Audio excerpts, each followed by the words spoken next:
Hi, I'm Ruthie Dahle and welcome to my channel. For some time now, I have been writing a blog about mental health and I wanted to make those blog posts into videos, so I really do hope that this is going to be helpful for you guys. And I also know that it's the perfect time to start this video journey of mental health just because we are now going into darker times because winter is coming. With winter and with darkness comes depression as well, and we all know this so very well. I think everybody has dipped their toe into depression, so I just want to have these videos to kind of help at least one person out. So without further ado, let's get right into the video.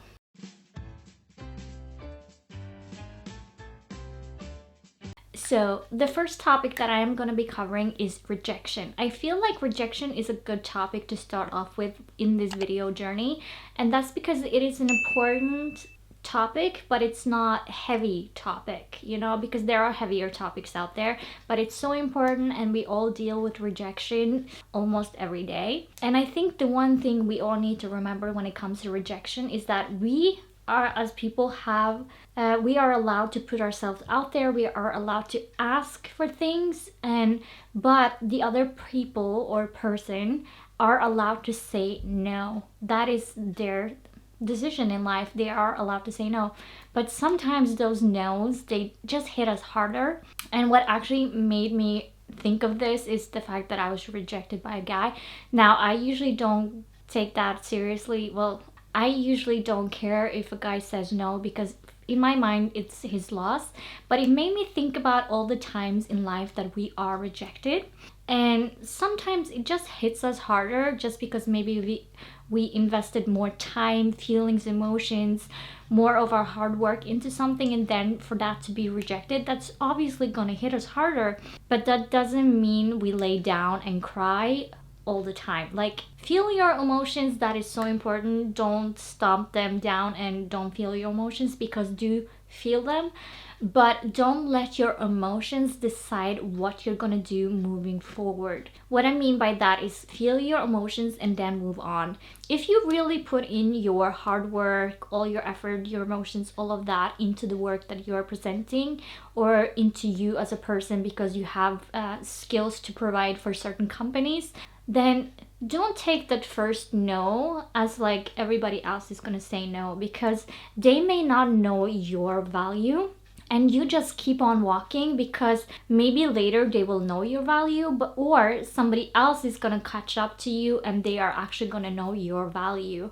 That doesn't mean that everything happens right away. Sometimes things take time. I know this.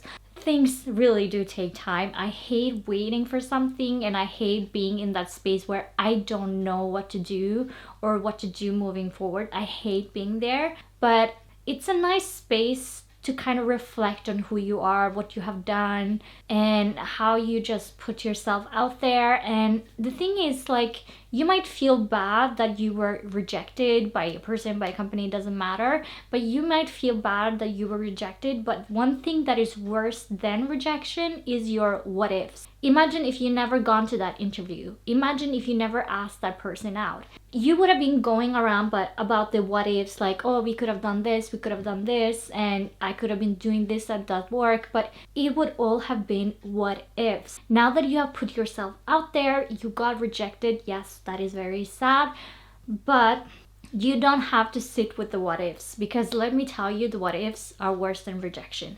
Because at least with rejection, you know where they are standing, you know their answer. You don't need to focus on like, oh, if that happened, you know, or you know, maybe if we did like this. No, you don't have to think about it. Maybe those are things you can think about for the next thing that you want to put yourself out there for, but it doesn't apply to the person or the company or whatever that just rejected you. It doesn't apply to them, so it shouldn't affect your emotions and feelings, because now that they've said no, there are more options out there. You may not see all of the options right away because you just walked out that door. You just walked out that door. And if you know a street or even a city, if you walk out of a building, you're not going to see the whole street. You're not going to see the whole city. And that is with opportunities opportunities as well. When you walk away from one opportunity that rejected you, you're not going to see all of the new opportunities right away. But as you keep moving forward in the direction you want to keep moving into, you're going to see more and more as you're walking. And then you can stop at the stops that you want to stop at.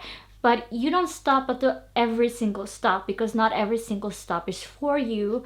But just knowing that you're walking down that street, you are putting yourself out there, you're letting yourself be shown, you're letting yourself be known. That is a great thing, because you as a person are moving forward, whether that is emotionally, physically, mentally.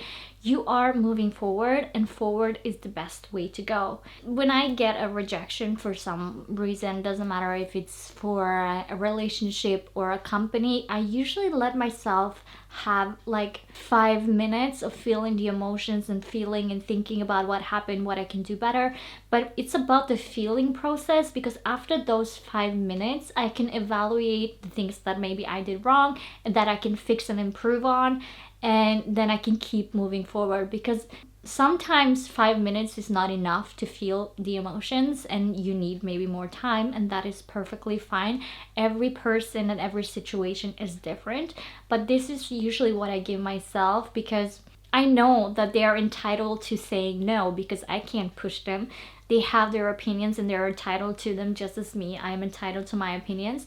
So I already know that. So emotionally, I don't get affected that much, but sometimes I do. I mean, it happens, so then I need to like feel the emotions longer. But after I felt the emotions and let them pass through me and not suppress within me, that is very important. Don't suppress the feelings within you, but feel them through you.